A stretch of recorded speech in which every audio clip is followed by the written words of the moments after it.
Hi, in the second part of the lecture, we will talk about transmission line terminations. What is that? Well, if we want to achieve a good signal integrity of on the transmission line, we have to sometimes terminate the transmission lines if the impedances at source or and at load side are not adequate. So we can terminate on two sides, of course. We can choose a generator side or a load side termination. And if we terminate at the generator side, then the steady state would reach in two transition times. If we terminate at the load side, then the steady state would be already reached in one transmission time. And we never do both of them. So we either terminate on the generator side or we terminate on the load side. The only case when we terminate on both sides would be if we have a two side communication, so that we have a communication on one direction and then it turns and we have communication in the other. So we can, if we switch that communication sides, and that's the only way when we do terminate on both sides at the same time. About the termination types, we can have series, parallel, Thevenin, AC, and active diode terminations. These are the most common ones. We will talk today about that one, the series termination, parallel, AC, and diode. We will not talk about Thevenin termination. So let's start with the series. If we use series termination, that means that we add a resistor in series with our generator. And that termination resistor together with the generator output resistance or impedance altogether should be equal to Z0. We always connect this termination resistor very close to the signal source. So it's no point putting it here, because here the input impedance is very large. We have high Z inputs usually in digital systems. So putting a series resistor there wouldn't have any sense. Well, the only case when it would have sense is if we have communication in two ways. So that sometimes you would have a generator here and then you would have to have a generator, a termination resistor there. But this is the only case.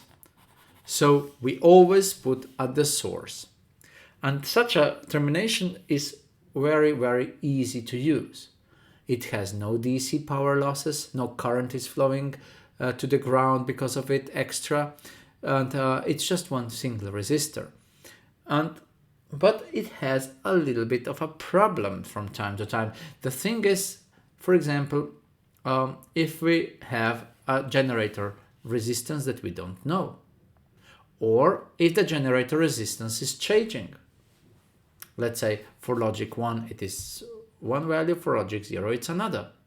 So if the resistance of the generator is changing due to the logic level, or it's even unknown, or is it non-linear, it changes through when the signal changes the state non-linearly, then the value of the termination resistor is not so easy to determine, and it could be something as a compromise. Anyway, what happens if we do terminate the line perfectly with a series resistance? Then we have, let's say we have 150 ohm impedance of the line. So the impedance of the line is 150 ohms. Then we have 150 ohm source resistance. As you see what happens, we have half of the voltage. The initial voltage is half of the generator voltage. So what then? Well, this half of the generator voltage is traveling across the line and reaches, let's say, this first load here, then goes further, reaches that one. The gamma on the load side is 1. So it reflects, the whole voltage reflects back. So now we have half plus half of the generator voltage. It's total generator voltage now here. The half of the generator voltage is going back, reaches that one. So now we have full generator voltage there as well. And when it reaches the source, we have full generator voltage here. So you see, half of the generator voltage starts there, travels, reaches that one, then travels here, we have half here, then half reflects back, so we have the full voltage. The full voltage is now there, it goes back, we have half of the generator voltage here, so we have full voltage as well, and finally the other half come in 2 TPDs to the source, and then the story is finished. So, is there a problem? Well, let us look. At the load side, we have a full generator voltage after 1 TPD. Story closed. Well, not exactly. Regarding the last receiver, that's fine. But what about that one in the middle? If that one in the middle is placed here, right? It receives half of the generator voltage for some time, and then it receives the full one. Is that a problem? Well, it is, because half of the generator voltage usually means undefined state, X state, which is not either 0 or either 1. So undefined states are not wanted states in digital systems. We don't want them. So this undefined state can cause problems. So the series termination is not very well suited to the transmission lines when you have more receivers at different positions on the line. For example, this one here seems to be okay if we put receivers all at the end, and then the transmission line would carry half of the receiving, half of the voltage, and then it would reach the final here. Here it's an example when you have transition from logic 1 to 0. You have 5 volts, transition to 0, half of the generator voltage now travels along the line, reflects back, the other half comes back, and you have 0.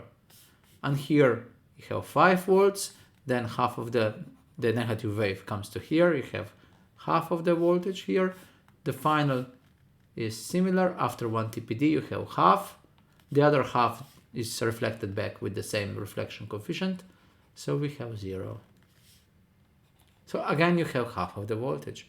Here, for example, I had the resistance of the driver and we added some extra resistor to compensate to the whole input impedance of the line. So having these receivers in the middle is not very advisable, and therefore such a transmission lines would work well if you put the receivers all at the end. This is an example of a transmission line which has a propagation delay TPD of 2 nanoseconds. A TPD of 2 nanoseconds would give you around critical rise times of 1 nanosecond. So our critical rise time is 1 nanosecond. And I have this here. So this is the source. This is the middle point, and this is the load. The red one is the load. This is the B, this is the A, and this is the C. See the intermediate state on the C part here. And that's undefined state, which might cause problems. The series termination, however, is the most commonly used one. And you can also have embedded integrated circuits with this series termination resistors already in there. And they are more or less suited for 25 or 50 ohm systems. Okay, so what is the, good side of this series termination resistor? They are extremely low cost solutions. 1 resistor per line, no DC power losses, no additional current flows to ground. They could be used in any I/O input-output buses, standard CMOS circuits in systems, but they are not for the highest speed buses with a long transmission lines. The series resistance value is a compromise due to different output resistances of drivers. If drivers have different output resistances for logic 1 and not logic 0, which comes from different, let's say, rise times, exactly this would be here. See, there are different rise times for different logic levels. logic families, and these certainly have different output resistance. If you have exactly the same rise times and fall times for these particular logic families, that would also probably indicate that the output resistances are also the same. But if they are different, then they are different as well. And this then causes a problem when you want to choose what source resistor to take. And the propagation delay is a little bit increased because of the RC constant, but that's not even a big problem, especially if you have short tracks anyway. There is a problem if receivers are located at different positions on the line. The thing is, well, okay, what if this receiver is much slower so that it even doesn't detect this transition if it's short? Then it's okay. But if it reacts very fast, then it would react to this undefined logic level as well, which is not a good idea. So to summarize, the series termination is the most commonly used in digital systems, where we accept when we have really long, very high speed transmission lines. Then we can use parallel termination, where you can have pull ups or pull downs, or that one or that one. If you use both, that would be a Thevenin termination, but I wouldn't talk about that today. So we have termination resistors, whether to power supply or to ground. So which one to use? Okay, the value of the termination resistor should be equal to the Z0. Why? Because the impedance here is high Z. So having high Z impedance, which means it's infinitely large, you don't have to account it at all. You just add a resistor which should be equal to Z0. So this is very good because we don't have to calculate it according to the properties of the chip. It use the same value as the impedance of the track. And that's easier to choose. So which one to choose? Well, first of all, you should care about logic levels. Let me show you. If you put, let's say, pull down resistor, that one will actually take current when you have logic 1. If you put a pull up resistor, then you would have current flowing to the ground when you have logic 0. So each time when you have a certain logic level, you would have a current consumption. So first of all, choosing, let's say, that one would mean, okay, I will have large current consumption when I have logic 0 on line, which would be then beneficial if you have such a signal that is most of the time on high logic level. Then you would put a pull-up resistor to minimize the consumption. If you have a signal that is most of the time on logic 0, then you would put that one. That's one criterion. The other is the reaching the logic level. Because you have a certain series resistance here,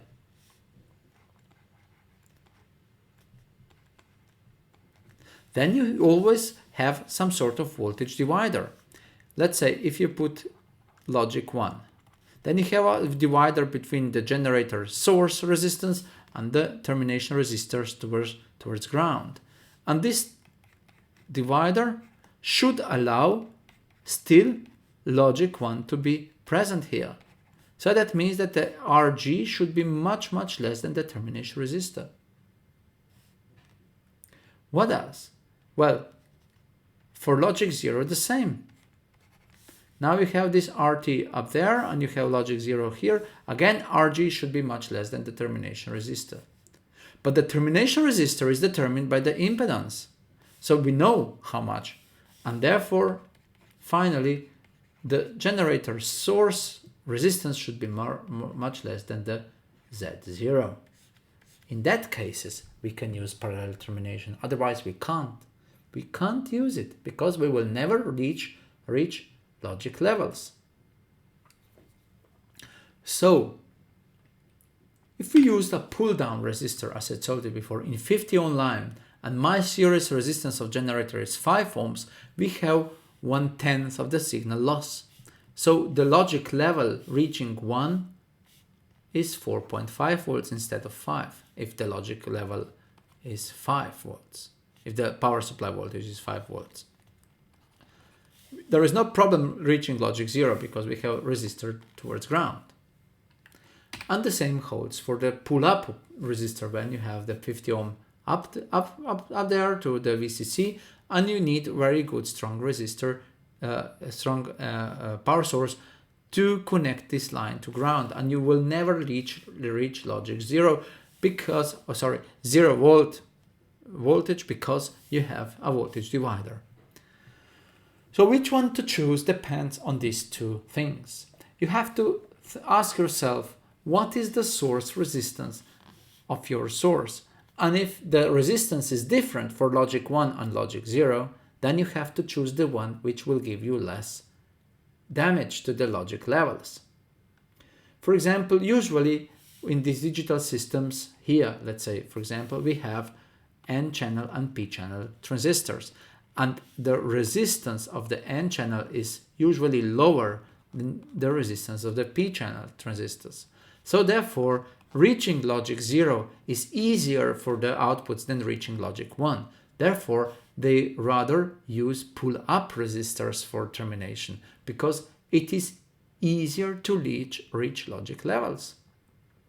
And usually these are 50 ohm impedances here. So the output resistances of these N-channel transistors should be in the range of 5 to 10 ohms. Now that one, P-channel, has a help of the pull-up resistor itself, so it is easier. And one thing more, the parallel termination resistor should be always put at the load side, here on the other side. Except we have double-sided communication again, or double direction, let's say. So there are many pros and cons for parallel termination. First of all, it also requires just one resistor. Even in case of several receivers, let's say if I have one source here, and you have one receiver here, one receiver there, and so on, and finally the final receiver, you put it here. You don't put it to every point here because the signal already reaches logic level 1 at the first pulse that comes, and then it travels back, travels, comes to the last one. Here it dissipates, it doesn't return back. So we don't have any influence on this in the mid parts. So the resistor, the termination, is only at the end. Okay, if several receivers, only one resistor is used at the end of the line, okay? If the line is two directional, then we have to place two resistors, one on the one side and the other on the other side. It is used in long communication lines where several receivers are present, at very high-speed digital lines where series resistance would just prolong the delay times and therefore make the communication less, limit the speed of communication. They are not so easy to route on PCBs because you have to route it to ground or to power supply, so you have to, have the possibility there. And they provide also DC power consumption. They require strong drivers, low impedance drivers to reach logic levels. And dependent on that, you have to choose whether you would use pull-ups or pull-downs. And it introduces some additional load.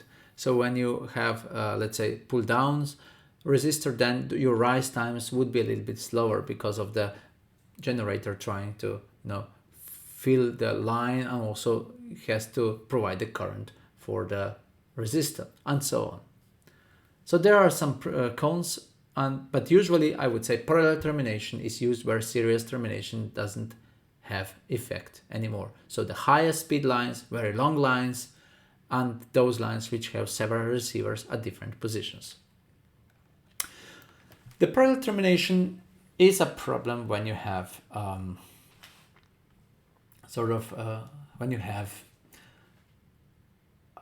problems with the power consumption. Yes, that's the problem of parallel termination line mostly, and that you can be minimized, or let's see, partially solved by AC termination. when you add a capacitor next to the termination resistor, and that capacitor would, prevent the DC current. Well, you have to calculate it according to the properties of the transmission line, and this calculation of this capacitor is not very simple. The resistor should be equal to the impedance, characteristic impedance of the transmission line. All right, and here is the example. So I calculated these two values, the capacitance and the resistance, and I used them in the design. So 10 pico would be a little bit too small value, so I got lots of ringing. I increased it to the calculated, I think it was 180 pico, it was something like that. And 1 nano was just too much. Why is 1 nano too much? You see that it actually doesn't help anything with the, if the capacitance is too large, it will not decrease the power consumption. You would see that the logic level is not reached, but here it is. So if the value of the capacitance is just the right one, you would be able to reach both logic levels, which is a good thing. If the value is too large, then you would not be able to reach it, and the current would just flow because it will not charge the capacitor. The AC termination is good because it has low DC current consumption. It has a simple choice of resistor, but the choice of capacitor is quite tricky. And you can use it in the same sense as the parallel termination. It replaces where you want really lower power consumption. It requires two components, which is not a good thing. It's not trivial to determine the capacitance value. And well, the capacitor value is dependent on the line length. So if the transmission line has several sources on different positions, the line length would change for the different source to be, when different sources are active, of course one by one, but if the transmission line length changes, then you have to change the capacitance as well, which is not possible in your designs. So finally, the active diode termination. That's the last termination we'll look at, and it's not the best one, but it's quite commonly used as an additional termination technique. It does not absorb the energy itself, it just transfers the excess current to ground or to power supply through these diodes. And actually these are like clamping diodes. There is a 4-volt voltage on them, so the voltage is clamped between the UCC plus forward voltage in positive direction or minus forward voltage in negative. And the reflection still exists, but they are smaller because a part of the reflection is actually taken through the diode to the power supply. They are acting as a, I would say, protection for the inputs. And if they are Schottky diodes, then you might have lower voltage drops, which is also a good thing. So no impedance matching is needed. Nothing. Just put diodes everywhere you want. You can put them anywhere. There is no calculation. It doesn't matter what is the impedance of the track of the line. You should have very fast diodes with short turn-on times, short forward voltage, very short reverse recovery times. So they should be really fast switching diodes.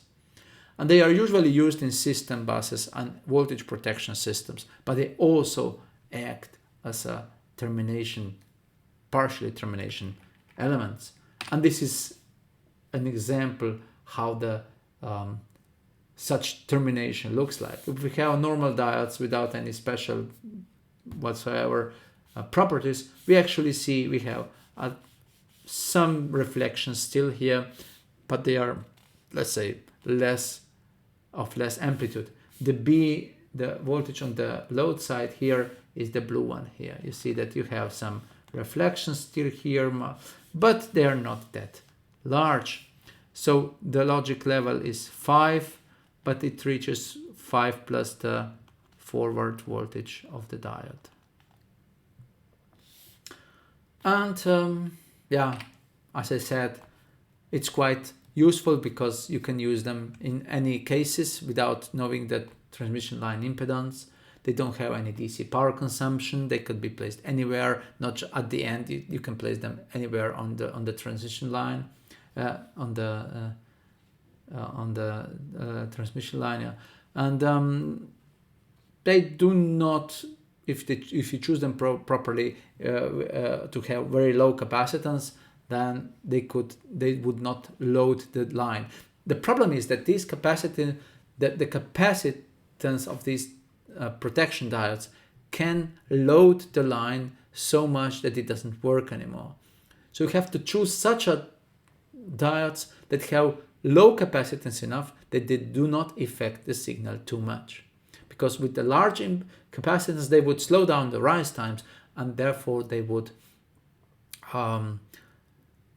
they would affect the shape of the signal so much that it will not work anymore. And the reflections are not perfectly terminated. Of course, they would still have some of the reflections on the track, on the line. So you have to choose carefully these diodes, and if you have really low voltage levels, they would not be effective anymore. Why? Well, because at 1.2 voltage level, the extra 0.5, 0.6 would be just too much, would it? I mean, it's no sense you would have to need a diode with maybe 100 millivolts of forward voltage, which you don't have. So at medium to high bus logic levels, they are useful. At very low logic levels, they would just not work anymore. So finally, we came to the end of this lecture. So you should be able, by using the lattice diagram, you should be able to construct the signal shape on a given transmission line. And you should be able to estimate the critical length of the transmission lines according to the rise times of the generator. You should list the advantages and disadvantages of each transmission line termination method we covered in this lecture, and you should be able to choose the most appropriate termination technique and calculate the value of that termination line. You should be able to design this transmission line on the PCB using Altium Designer. And finally, that's the literature. Again, quite some links and books to cover this topic even more in detail. So what to say at the end? By knowing the properties of transmission lines on your PCB, by that you can actually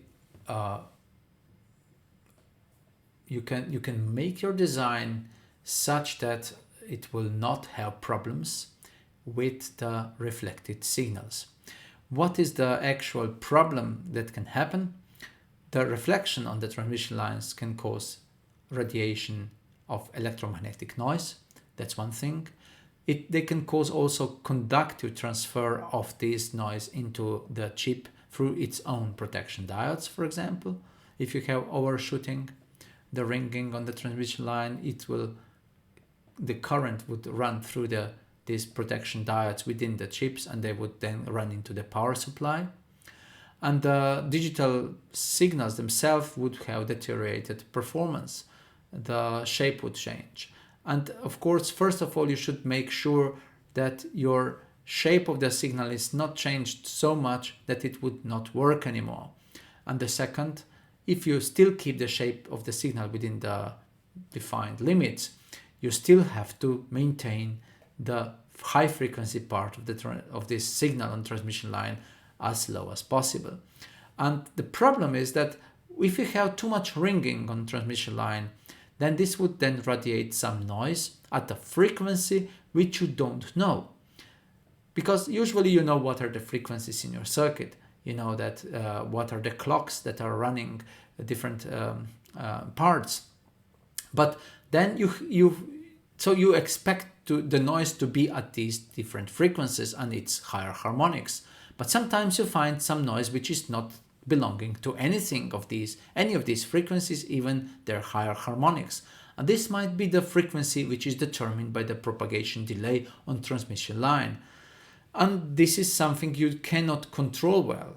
So it's something that may surprise you. And therefore it is good to know how to deal with it.